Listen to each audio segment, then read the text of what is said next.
Do you love Japanese food? We are making it easy, healthy, and fun right at home.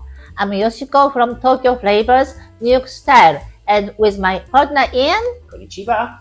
we are bringing you bold Japanese flavors with a New York twist. Let's cook! So Yoshiko, you said today you're making meat tofu. So does that mean this is a dish with meat and tofu? Yes, meat tofu. In Japanese, it's called Niku Tofu. It means meat. I promise, it's delicious. Okay, I'm in. And you're showing us how to make it with ingredients we can find in our local stores, right? Exactly. All right. So step 1, finely chop a small piece of ginger. No need to peel it, just wash it well, and best flavor lives right under the skin. The next slice half a small onion, then we chop up a scallion and remove the root, and then we take out the medium firm tofu. We'll use only half a block today and cut it into small cubes. I think medium firm is the best texture for this dish. And the leftover tofu, we can keep it under water inside a container, right? Yes, if you don't use it the same or the next day, it's best to change the water so it can last a little longer. Got it. Now, what's this? Translucent noodles? This is Shirataki. I'm happy that many American supermarkets now carry it.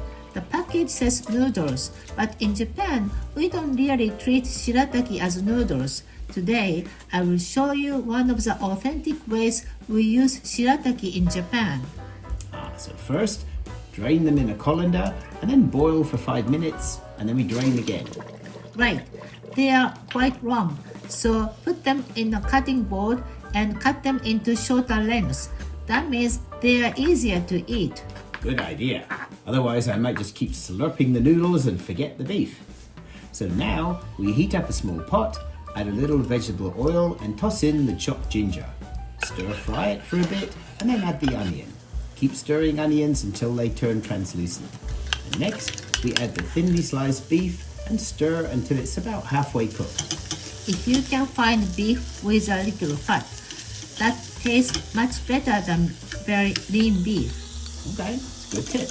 Now add the shirataki and stir fry again. Then gently add the tofu cubes.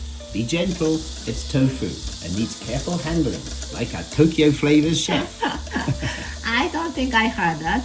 Now, season with 1 tablespoon of sake, 1 teaspoon of sugar, and about 1.5 to 2 tablespoons of soy sauce. I see the tofu's releasing some water, so the sauce is turning nice and brothy. That's perfect. Let it simmer on low heat. Keep an eye on the tofu color.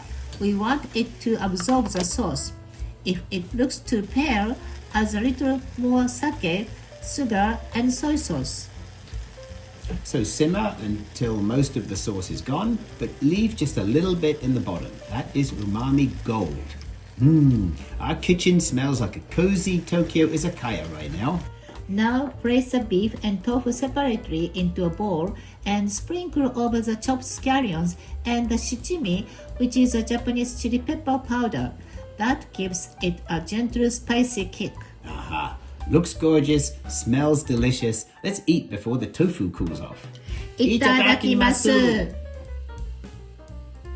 Love Japanese food? Let's make it easy at home. Hit subscribe, turn on notifications, and check out our website for more tips and recipes. If you enjoyed this video, give us a thumbs up and share it with your friends. Got questions or requests? Drop a comment. We love to hear from you. Stay hungry, stay curious. Happy cooking!